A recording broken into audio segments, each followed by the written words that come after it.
ओम शांति। 4 মে 2024 প্রাতমূল্যে বাপদাদা মধুবন। মিষ্টি বাচ্চারা, বাবা যা শোনান তা তোমাদের মনে ছেপে যাওয়া উচিত। তোমরা এখানে এসেছো সূর্যবংশী ঘরানায় উচ্চ পদ পেতে, তাই তোমাদের ধারণাও করতে হবে। প্রশ্ন: সদা রিফ্রেশ থাকার উপায় কি? উত্তর: গরমে যেমন পাখা চালালে রিফ্রেশ করে দেয়, তেমনি সদা সদর্শন চক্র ঘোরাতে থাকো, তাহলে রিফ্রেশ থাকবে। বাচ্চারা জিজ্ঞেস করে, সদর্শন চক্রধারী হতে কত সময় লাগে? বাবা বলেন, বাচ্চারা 1 সেকেন্ড। বাচ্চারা, তোমাদের সদর্শন চক্রধারী অবশ্যই হতে হবে, কেননা এতেই তোমরা চক্রবর্তী রাজা হতে পারবে। সদর্শন চক্র যারা ঘোরায় তারাই সূর্যবংশী হয়। ওম শান্তি। পাখা যখন ঘুরে তখন সবাইকে রিফ্রেশ করে দেয়। তোমরাও যখন সদর্শন চক্রধারী হয়ে বসো তখন খুবই রিফ্রেশ হয়ে যাও। সদর্শন চক্রধারীর অর্থ কেউ জানে না, তাই তাদের বোঝানো উচিত। বুঝতে না পারলে চক্রবর্তী রাজা হতে পারবে না। সদর্শন চক্রধারীরা নিশ্চিত হবে যে আমরা চক্রবর্তী রাজা হওয়ার জন্য সদর্শন চক্রধারী হয়েছি। কৃষ্ণের হাতেও চক্র দেখানো হয়। তারা লক্ষ্মী নারায়ণের কম্বাইন্ড স্বরূপকেও দেয়, আবার পৃথক ভাবেও দেয়। সদর্শন চক্রকেও বুঝতে হবে, তবেই চক্রবর্তী রাজা হতে পারবে। এই কথা তো খুবই সহজ।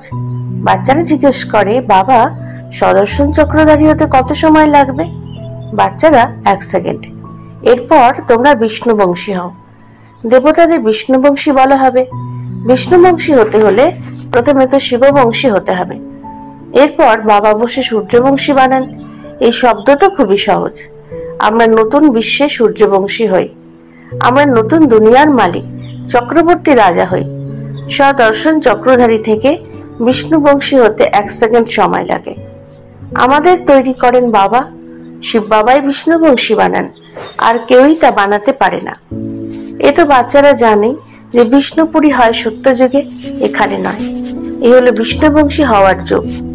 তোমরা এখানে আসোই বিষ্ণু বংশে আসার জন্য, যাকে তোমরা সূর্যবংশী বলো।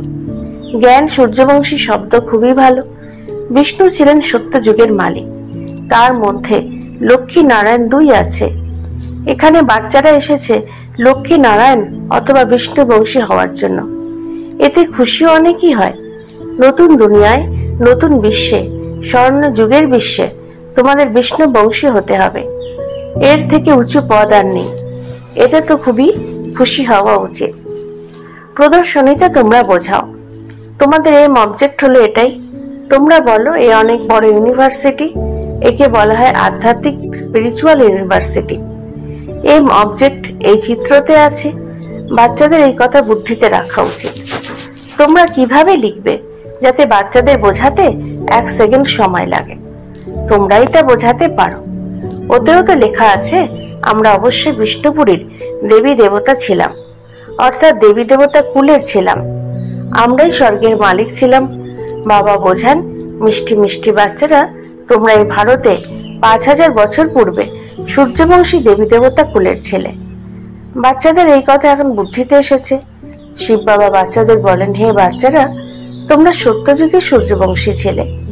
শিব বাবা এসেছিলেন সূর্যবংশী ঘরানায় স্থাপন করতে। ভারত অবশ্যই স্বর্গ ছিল, এরাই পূজ্য ছিল। কেউ তখন পূজারী ছিল না। পূজার কোনো সামগ্রীও তখন ছিল না। এই শাস্ত্রতে পূজার নিয়ম কানুন ইত্যাদি লেখা আছে। এসব হলো সামগ্রী। তাহলে অসীম জগতের বাবা শিব বাবা বসে তোমাদের বোঝান। তিনি হলেন জ্ঞানের সাগর, মনুষ্য সৃষ্টির বীজরূপ। তাকে বৃক্ষপতি বা বৃহস্পতিও বলা হয়। বৃহস্পতির দশা উঁচুর থেকে উঁচু হয়। বৃক্ষপতি তোমাদের বোঝাচ্ছেন, তোমরা পূজ্য দেবী দেবতা ছিলে, তারপরে পূজারী হয়েছ।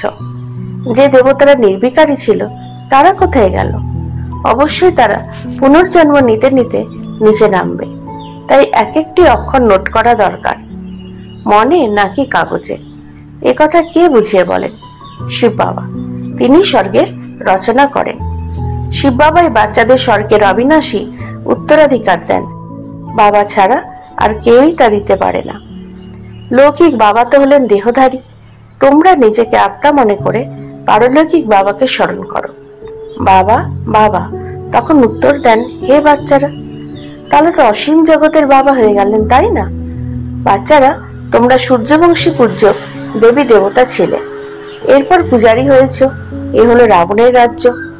প্রতি বছর রাবণকে জ্বালানো হয়, তবুও মরেই না। 12 মাস পর আবার রাবণকে জ্বালাবে। সিদ্ধ করে দেখায় যে আমরা রাবণ সম্প্রদায়। রাবণ অর্থাৎ 5 বিকারের রাজ্য কায়েম আছে। সত্যযুগে সবাই শ্রেষ্টাচারী ছিল, এখন কলিযুগ হলো পুরনো ভ্রষ্টাচারী দুনিয়া। এই চক্র ঘুরতে থাকে। এখন তোমরা প্রজাপিতা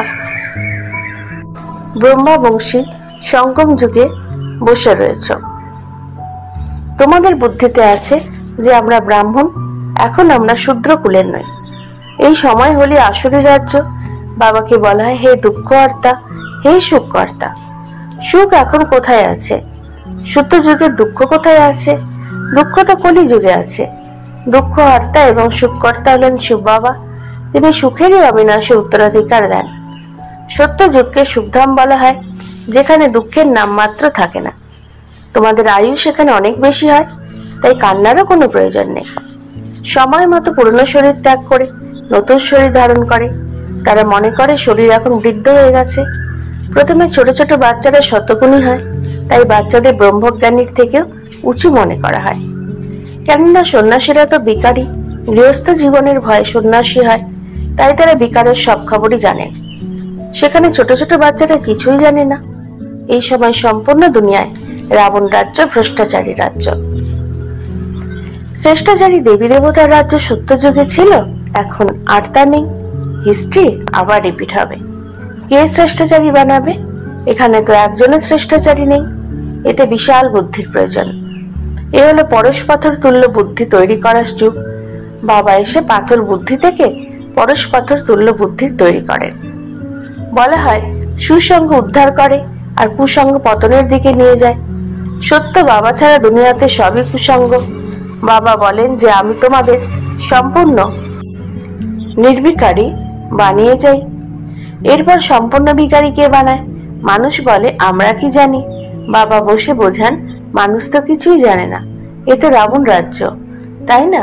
কারোর বাবা মারা গেলে জিজ্ঞেস করো কোথায় গেল, বলবে স্বর্গবাসী হয়েছে। আচ্ছা, তাহলে এর অর্থ নরকে ছিল, তাই না? তাহলে তোমরাও তো নরকবাসী হলে। এটা কত সহজ বোঝার মতো কথা। নিজেদের কেউ নরকবাসী মনে করে না। নরককে বিশালয় আর স্বর্গকে শিবালয় বলা হয়। আজ থেকে 5000 বছর পূর্বে এই দেবী দেবতাদের রাজ্য ছিল। তোমরা বিশ্বের মালিক মহারাজা মহারানী ছিলে। তারপর তোমাদের পুনর্জন্ম নিতে হয়েছে। তোমরাই সব থেকে বেশি পুনর্জন্ম নিয়েছ। এর জন্যই এমন মহিমা আছে যে আত্মা পরমাত্মা আলাদা আছে বহুকাল। তোমাদের স্মরণে আছে, তোমরা প্রথমে আদি সনাতন দেবী দেবতা ধর্মের হয়েই এসেছিলে। তারপর 84 জন্ম নিয়ে পতিত হয়েছ। এখন আবার তোমাদের পবিত্র হতে হবে। মানুষ ডেকেও থাকে, পতিত পাবন এসো, তো সার্টিফিকেট দেয় যে একই সুপ্রিম সদ্গুরু এসে পবিত্র বানান। তিনি নিজেই বলেন, আমি এনার মধ্যে বসে তোমাদের পবিত্র বানাই। বাকি 84 লাখ জনি ইত্যাদি কিছু নেই। 84 জন্ম আছে। এই লক্ষ্মী নারায়ণের প্রজারা সত্যযুগে ছিল, এখন আর নেই। তারা কোথায় গেল? তাদেরও 84 জন্ম নিতে হয়। যারা প্রথম নম্বরে আসে তারাই সম্পূর্ণ 84 জন্ম নেয়। তাই প্রথমে এই কথা জানা উচিত। দেবী দেবতাদের ওয়ার্ল্ডের হিস্ট্রি জিওগ্রাফি রিপিট হয়। সূর্যবংশী এবং চন্দ্রবংশী রাজ্য অবশ্যই রিপিট হয়। বাবা তোমাদের সেই উপযুক্ত করছেন। তোমরা বলো, আমরা ইউনিভার্সিটি বা পাঠশালাতে এসেছি, যেখানে আমরা নর থেকে নারায়ণ হই। আমাদের এম অবজেক্ট এটাই। যারা খুব ভালোভাবে পুরুষার্থ করবে তারাই পাশ করতে পারবে। যারা পুরুষার্থই করবে না তারা প্রজাতে আসবে। অনেকে সাহুকার হবে, কেউ আবার তারও কম। এই রাজধানী এখন তৈরি হচ্ছে। তোমরা জানো, আমরা শ্রীমতে চলে শ্রেষ্ঠ হচ্ছি। শ্রী শ্রী শিব বাবার মতে শ্রী লক্ষ্মীনারায়ণ বা দেবী দেবতা তৈরি হয়। শ্রীরামের অর্থ শ্রেষ্ঠ। এখন কাউকে শ্রী বলা যাবে না, কিন্তু এখানে তো যেই আসবে তাকে শ্রী বলে দেওয়া হবে, শ্রী অমুক। এখন শ্রেষ্ঠত্ব এক দেবী দেবতা ছাড়া কেউ হতে পারবে না। ভারত শ্রেষ্ঠত্ব থেকেও শ্রেষ্ঠ ছিল। রাবণ রাজ্যে সেই ভারতের মহিমাই শেষ করে দিয়েছে। ভারতের মহিমাও যেমন অনেক আছে, তেমন নিন্দাও অনেক আছে। ভারত সম্পূর্ণ ধনবান ছিল, এখন সম্পূর্ণ কাঙাল হয়ে গেছে। মানুষ দেবতাদের সামনে গিয়ে তাদেরই মহিমা করে, আমরা নির্গুণ, হেরে যাওয়ার মধ্যে কোনো গুণ নেই। মানুষ দেবতাদের বলে থাকে, কিন্তু তারা কি দয়ালু ছিল? দয়ালু তো একজনকেই বলা হয়, যিনি মানুষকে দেবতা বানান। এখন তিনি তোমাদের একাধারে বাবা, টিচার এবং সদ্গুরু।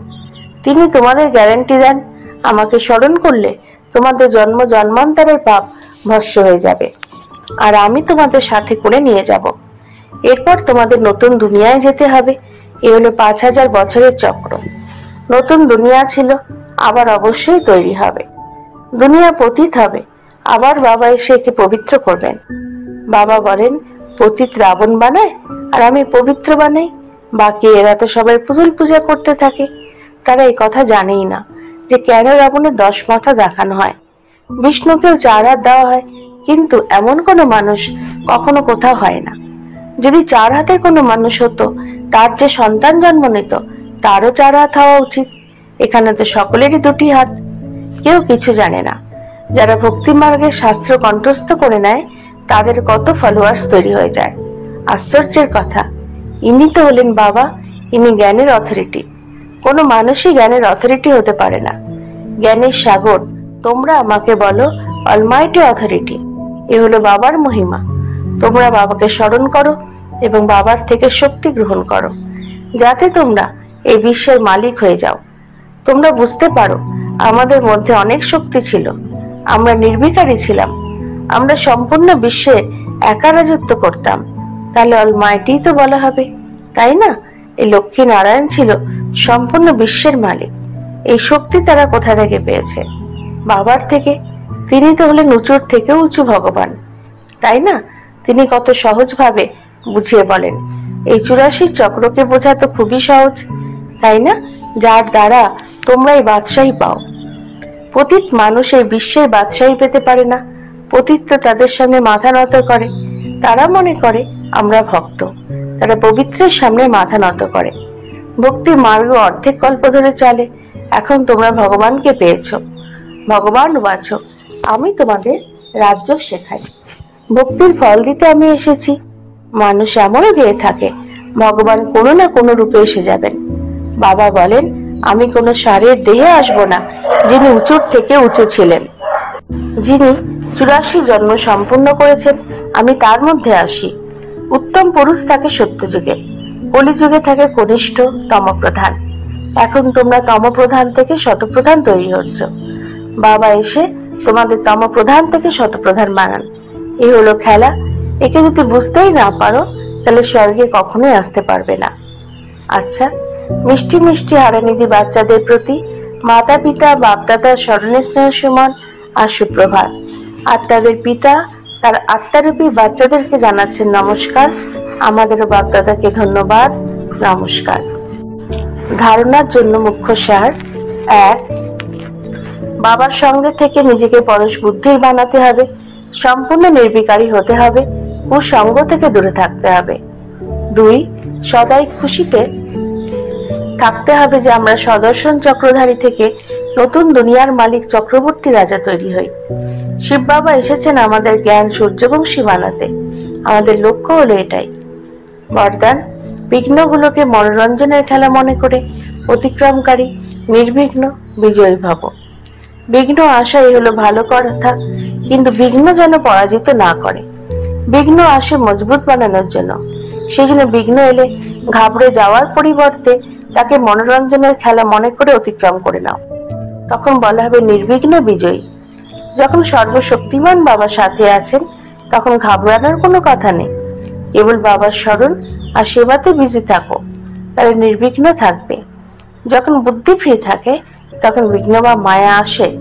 বিজি থাকো তো মায়া বা বিঘ্ন দূরে চলে যাবে। স্লোগান: সুখের খাতা জমা করার জন্য মর্যাদাপূর্বক হৃদয় থেকে সবাইকে সুখ প্রদান করো। ওম শান্তি।